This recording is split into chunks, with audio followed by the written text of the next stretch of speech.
ಇವತ್ತು KKR versus SRH 7 ಗಂಟೆಗೆ 7:15 ಬರುತ್ತೆ ಜಿಯೋ ಹಾಟ್‌ಸ್ಟಾರ್ ಸ್ಟಾರ್ ಸ್ಪೋರ್ಟ್ಸ್ 1 ಕನ್ನಡದಲ್ಲಿ. ನೀವು ಕೂಡ ನೋಡ್ಬೋದು. ಸೊ ಇವಾಗ ಗ್ರೌಂಡ್ ಸ್ಮಾಲ್ ಇದೆ ಅಂತ ನೋಡ್ತಾ ಇದ್ದೀರಾ, ಎಷ್ಟೆಷ್ಟಿದೆ ಅಂತ ಹೇಳ್ಬಿಟ್ಟು ಸ್ಟ್ಯಾಟ್ಸ್ ಬಗ್ಗೆ ತಿಳ್ಕೊಂಬರೋಣ. ಸ್ಟ್ಯಾಟ್ಸ್ ಈ ರೀತಿ ಇದೆ ನನ್ನ ಪ್ರಕಾರ. ಇವತ್ತು ನೋಡಿ ಸ್ಟ್ಯಾಟ್ಸ್ ಈ ರೀತಿ ಇದೆ, ಎಲ್ಲ ನೋಡ್ತಾ ಇದ್ದೀರಾ. T20 OD ಎಷ್ಟೆಷ್ಟಾಗಿದೆ ಅಂತ ಹೇಳ್ಬಿಟ್ಟು ನೋಡ್ತಾ ಇದ್ದೀರಾ. ಸೊ ಇವಾಗ ಯಾರು ಗೆಲ್ಬೋದು ನನ್ನ ಪ್ರಕಾರ ನೋಡಿ, ಸ್ಟ್ಯಾಟ್ಸ್ ಎಲ್ಲ ನೋಡ್ತಿದ್ದೀರಾ. ಸೊ ಇಲ್ಲಿ 200 ಹೊಡಿಲೇಬೇಕು ಅಲ್ವಾ? ನಮ್ಮ ಪ್ರಕಾರನೂ ಅಷ್ಟೇ 200 ಹೊಡಿಬೇಕು. ಸೊ ಎಲಿಮೆಂಟ್ ಮ್ಯಾಚ್ ನೋಡಿದ್ರೆ ನೀವು ಕೂಡ ಸ್ಕ್ವಾಡ್ನ ಡಿಸ್ಪ್ಲೇ ಮಾಡ್ತೀನಿ ನೋಡಿ. KKR ಸ್ಕ್ವಾಡ್ ಈ ರೀತಿ ಇದೆ. ನನ್ನ ಪ್ರಕಾರ ಇವತ್ತು ಚಕ್ರವರ್ತಿ ಫಾರ್ಮ್ಗೆ ಬರಬೇಕು, ನಾರಾಯಣ್ ಕೂಡ ಬರಬೇಕು ಫಾರ್ಮ್ಗೆ. ರಿಂಕು ಸಿಂಗು ಸ್ಲೋ ಆಡಬಾರ್ದು, ಫಾಸ್ಟ್ ಆಡಬೇಕು. ಸ್ವಲ್ಪ ಫೀನಲ್ ಲೈನು ಹೊಡಿತಾರೆ ಅನ್ಕೋತೀನಿ ನನ್ನ ಪ್ರಕಾರ ಇವತ್ತು. ಹಾಗೆ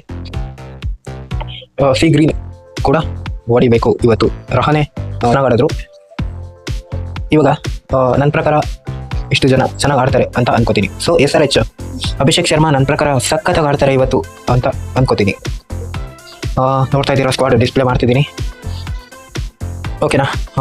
ನೋಡಿ ಕಿಶನ್ ಸಖತ್ತಾಗಿ ಆಡಬೇಕು ಇವತ್ತು, ಆಡ್ತಾರೆ ಅಂತ ಅನ್ಕೋತೀನಿ. ನನ್ನ ಪ್ರಕಾರ ಇವತ್ತು KKR ಕಡೆ ನಾನು ಹೋಗ್ತಿದ್ದೀನಿ. KKR ಗೆಲ್ತಾರೆ ಅಂತ ಅನ್ಕೋತೀನಿ. ಬಾಯ್.